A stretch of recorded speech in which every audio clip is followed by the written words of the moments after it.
And to our interview with Libertarian Party presidential nominee Bob Barr. He served as a Republican congressman from Georgia from 1995 to 2003. He joined the Libertarian Party in 2006. Congressman Barr, good to see you. Thank you for being with us. Judy, thank you for having me. Remind us, first of all, what's the philosophy of the Libertarian Party? It's very mainstream. Maximize individual liberty, minimize government power. And why do you want to be president? Because neither of the other two candidates or none of the other third-party candidates really are and would move us in that direction.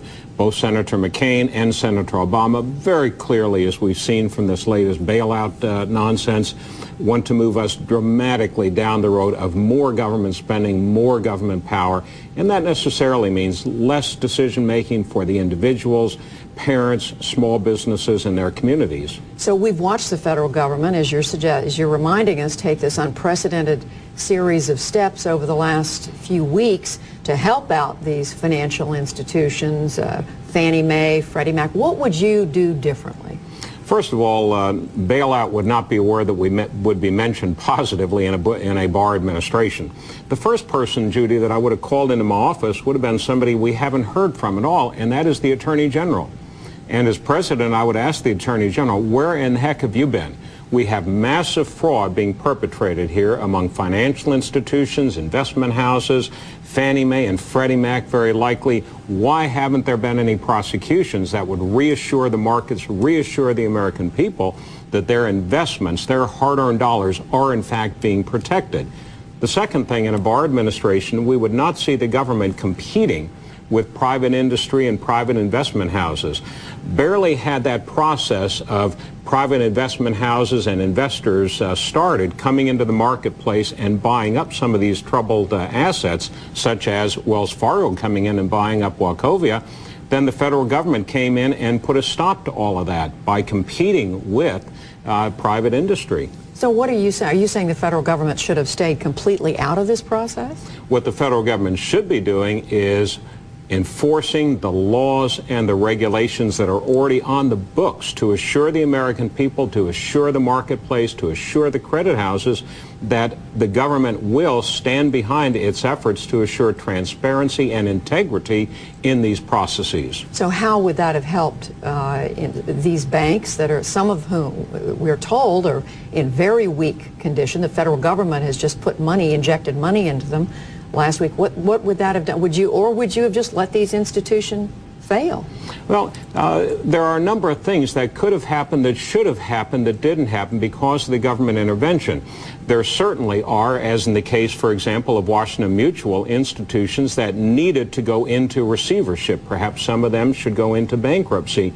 That doesn't mean that all of those assets disappear. It simply means that there's a reorganization, and their assets and their debts certainly would be bought up by other institutions that see an opportunity, like Wells Fargo, like Warren Buffett did.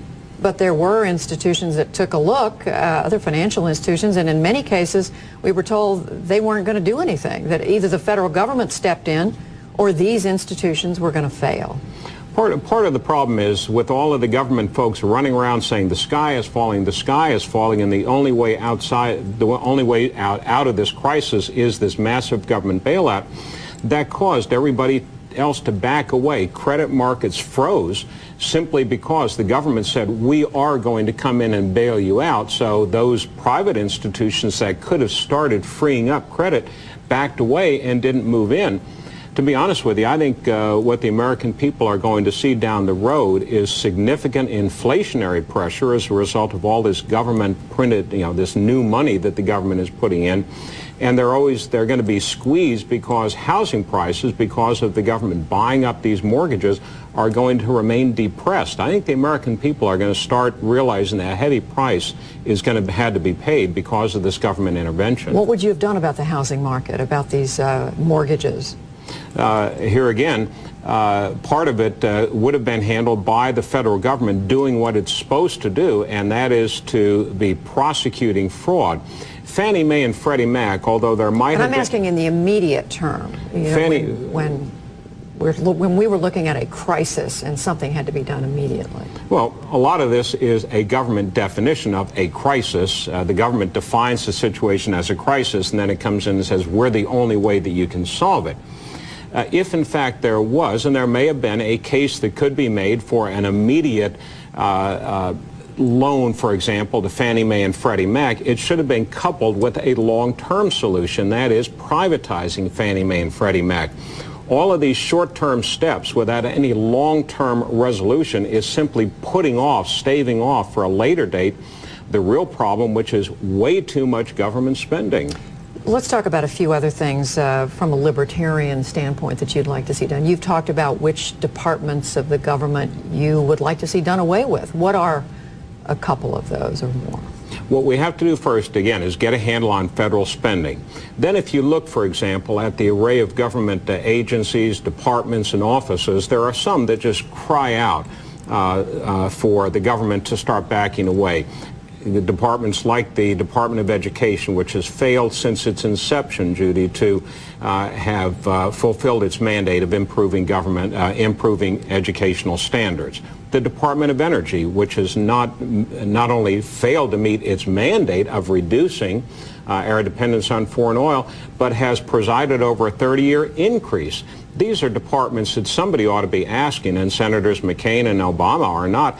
Why do we keep spending tens of billions of dollars on these agencies that year after year after year fail to do what they're supposed to do?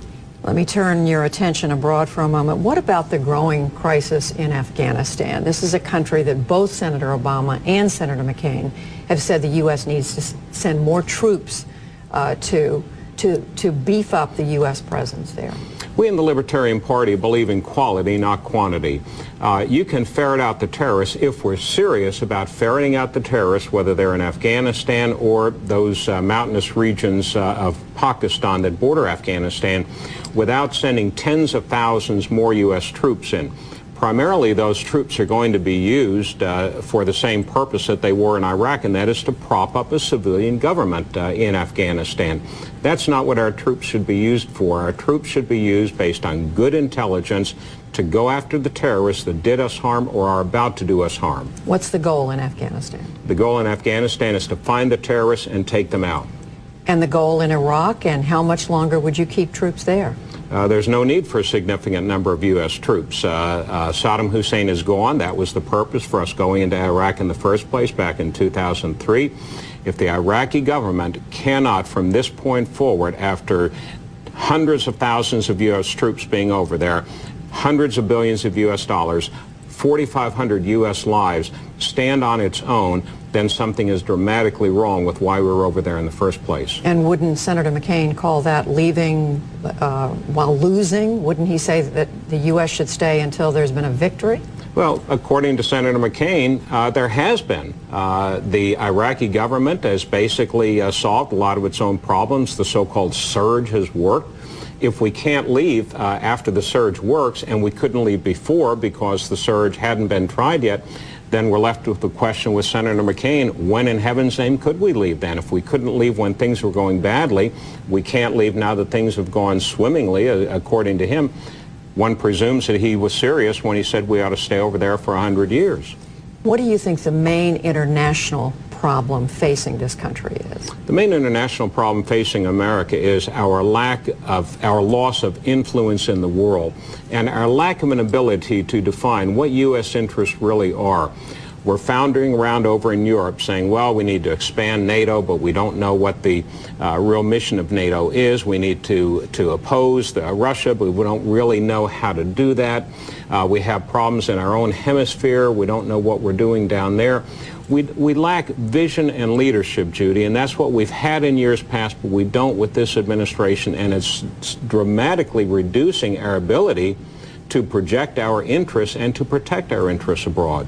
Let's bring it back home. 2 weeks ago, so much focus, as we've just been hearing in the rest of the program, on the two major party candidates, Barack Obama and John McCain. What's Bob Barr's goal over the next 2 weeks? What do you want to accomplish? Our goal over the next 2 weeks is to acquaint as many American voters as we can with the fact that there is a real choice out there, that they do not need to feel themselves bound, as they have cycle after cycle, to vote for the lesser of two evils, to vote for a big government or really big government. The Libertarian Party is a very mainstream party. It's a mainstream philosophy of returning power from Washington to parents, to schools, to businesses in their communities. We want to acquaint as many Americans with that philosophy. Do you believe you can win? Winning is very difficult given the degree to which the deck is stacked against us by the two major parties. But we hope to accomplish, in essence, perhaps, Judy, what Ross Perot did 16 years ago, to have a major impact, positive impact on public policy. Bob Barr, candidate of the Libertarian Party, thank you very much. My pleasure. We appreciate it.